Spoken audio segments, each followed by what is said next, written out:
আল্লাহ রাব্বুল আলামিন বলেন,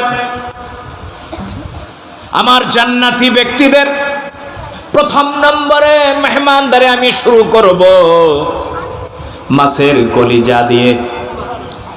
একসাথে ৬০,০০০ প্লেট আসবে। এক একটা প্লেটের খাবারের ধরন এক এক রকমের হবে। খাওয়ার পরে একটা ঢেকুনি দিবে, সব কিছু হজম হয়ে যাবে। বলেন সুবহানাল্লাহ।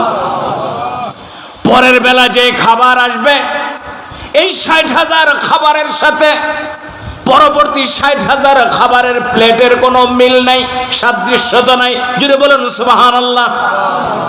ভিন্ন স্বাদের আবার খাবার আসবে।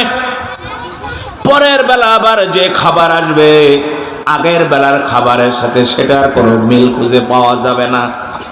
আমরা দুনিয়াতে প্রত্যেকেই চাই রুচির পরিবর্তন হয়, খাবারটাও যেন পরিবর্তন হয়। দুনিয়ার মানুষ যত বড় ধনী হোক না কেন, এভাবে 2 দিন 5 দিন 7 দিন খাওয়ানোর পরে দুনিয়াতে আর কোনো ভিন্ন ফল খুঁজে পাবে না, ভিন্ন আইটেম খুঁজে পাওয়া যাবে না।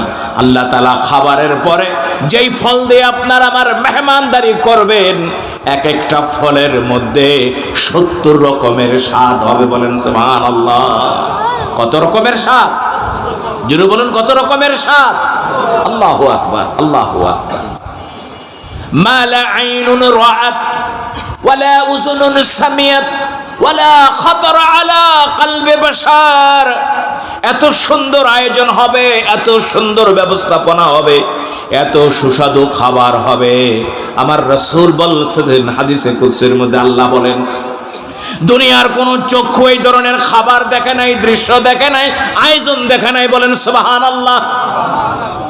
দুনিয়ার কোন মানুষ এই কান দিয়ে কোনোদিন এইগুলোর বিবরণ শুনে নাই। দুনিয়ার কোন মানুষ চিন্তাও করতে পারবে না জান্নাতটা কত সুন্দর, জান্নাতের খাবার দাবার কত সুস্বাদু, এটার আয়োজনটা কত সুন্দর। জোরে বলেন সুবহানাল্লাহ।